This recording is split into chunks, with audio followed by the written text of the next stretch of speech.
Shalom saudaraku yang dikasihi oleh Tuhan Yesus Kristus. Mari kita siapkan hati kita sungguh-sungguh sebelum kita mendengarkan kebenaran firman Tuhan ini. Mari kita berdoa.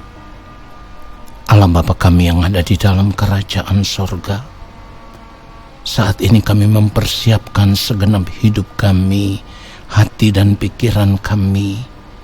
Kami menanti-nantikan Bapa berbicara bagi kami. Dan kiranya Roh Kudus Tuhan menguduskan setiap kehidupan kami, supaya saat kami mendengarkan kebenaran firman Tuhan ini, kami ada dalam kesucian kekudusan Allah. Lalu ketika kami mengerti akan kebenaran firman-Mu ya Bapa, kami mau hidup seturut firman-Mu. Di dalam nama Tuhan Yesus Kristus, haleluya. Amin. Saudara yang dikasihi oleh Tuhan Yesus Kristus, bersedia hidup kudus menjadi tema renungan kita saat ini. Saudaraku yang dikasihi oleh Tuhan Yesus Kristus, sebagai orang percaya kita harus sungguh-sungguh menyadari bahwa segenap kehidupan kita harus benar-benar ada dalam kesucian, ada dalam kekudusan Allah di setiap detik waktu hidup yang kita jalani. Ingat, kekudusan hidup itu bagaikan sebuah garis panjang, dan garis panjang itu dimulai dari satu titik yang terkecil. Artinya begini, di dalam setiap detik kehidupan yang Tuhan berikan bagi kita, kita harus menjaga hati, pikiran, sikap, perkataan, tindakan, perbuatan kita supaya tetap ada dalam kesucian dan kekudusan Allah. Kalau kita berkata kita orang percaya, kita ada di dalam Kristus Yesus Tuhan, itu artinya kita juga harus bersedia untuk ada hidup di dalam kekudusan setiap detik waktu hidup kita. Ini adalah harga yang harus kita bayar sebagai orang percaya. Jadi orang percaya itu memang harus bersedia untuk hidup kudus. Kalau saudara tidak bersedia untuk hidup kudus, itu artinya saudara tidak percaya kepada Allah. Allah itu kudus. Bahkan kebenaran firman Tuhan berkata di dalam 1 Petrus 1 ayat 16, sebab ada tertulis, kuduslah kamu sebab aku kudus. Tuhan sendiri yang mengatakan akan hal ini. Kuduslah kamu sebab aku kudus. Nah, kalau Tuhan itu kudus, kita adalah anak-anaknya, berarti kita juga harus bersedia untuk hidup kudus. Sekalipun saat ini kita masih hidup di dunia ini, kita sudah harus mengambil keputusan untuk ada dalam kesucian dan kekudusan Allah. Itulah kenapa firman Tuhan juga katakan bahwa kita harus mengejar kekudusan. Sebab tanpa kekudusan tidak seorang pun akan melihat Tuhan. Ibrani 12 ayat 14 firman Tuhan katakan, berusahalah hidup damai dengan semua orang dan kejarlah kekudusan. Perhatikan itu, kejarlah kekudusan, sebab tanpa kekudusan tidak seorang pun akan melihat Tuhan. Jadi kalau firman Tuhan katakan kuduslah kamu sebab aku kudus, kita harus serius memperhatikan ini. Sebab Allah tidak pernah main-main dengan perkataannya. Allah itu kudus, kita juga harus kudus. Oleh sebab itu kalau kita tidak bersedia untuk hidup dalam kekudusan Tuhan, jangan mengaku diri sebagai orang percaya. Sederhananya seperti itu saudaraku. Kalau kita mengaku diri kita orang Kristen, kita orang percaya, kita anak Tuhan, ya ambil keputusan. Dan mulailah hidup di dalam kekudusan Allah, saudaraku. Ketika Tuhan Yesus mengajarkan kita untuk berdoa, di dalam Matius pasal 6 ayat yang ke-9, dikatakan karena itu berdoalah demikian, Bapa kami yang di surga, dikuduskanlah namamu. Artinya, nama Tuhan itu harus benar-benar dikuduskan di dalam kehidupan kita. Jadi karena Allah itu kudus, kita juga harus berjuang supaya seluruh aspek hidup kita tetap ada dalam kekudusan Allah. Lalu ciri daripada orang yang tetap mau tinggal di dalam kesucian kekudusan Allah itu harus terlihat jelas di dalam kehidupan kita.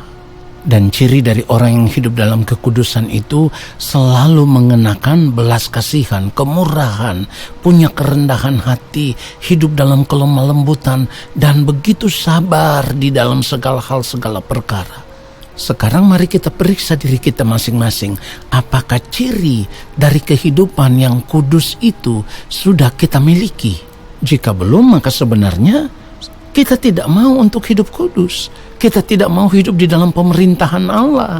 Lalu kalau kita berdoa, kita katakan, Bapa kami yang di sorga, dikuduskanlah namamu. Kita berdusta di hadapan Allah, saudaraku. Sebab firman Tuhan katakan, dikuduskanlah namamu, tetapi hidup kita tidak kudus.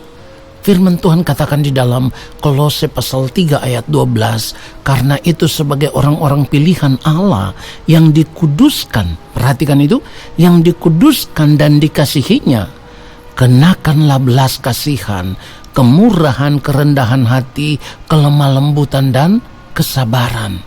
Jadi kalau selama ini cara hidup kita masih arogan, kita mau berkata sesuatu kepada orang lain, kita tidak memikirkan apakah itu menyakiti hati orang lain, menyinggung orang lain, ya, melukai hati orang lain atau tidak.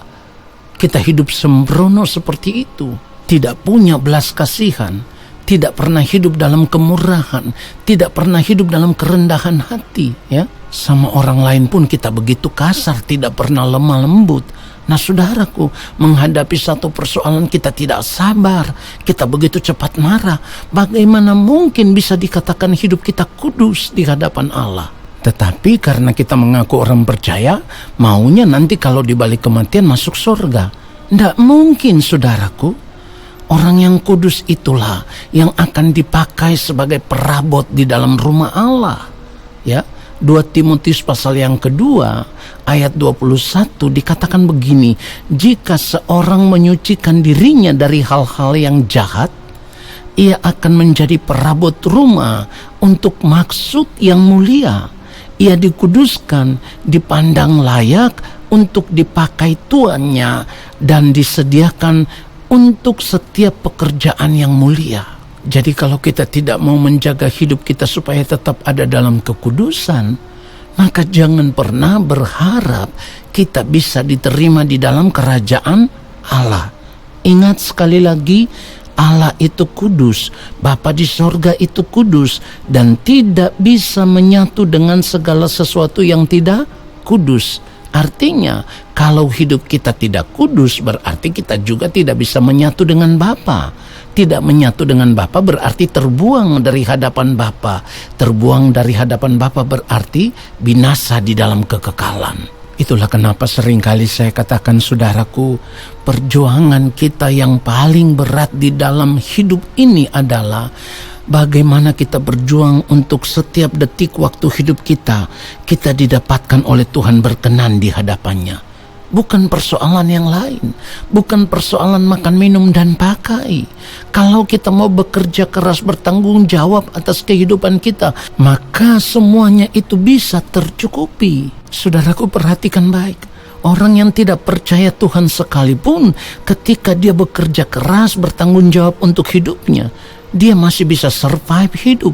Dia masih bisa makan, minum, dan pakai. Apalagi kita anak-anak Tuhan. Kalau kita bekerja keras, kita jaga hidup kita tetap ada dalam kesucian dan kekudusan Allah, percayalah, Dia Bapa yang baik, yang tahu bagaimana mencukupi anak-anaknya sesuai dengan apa yang mereka perlukan.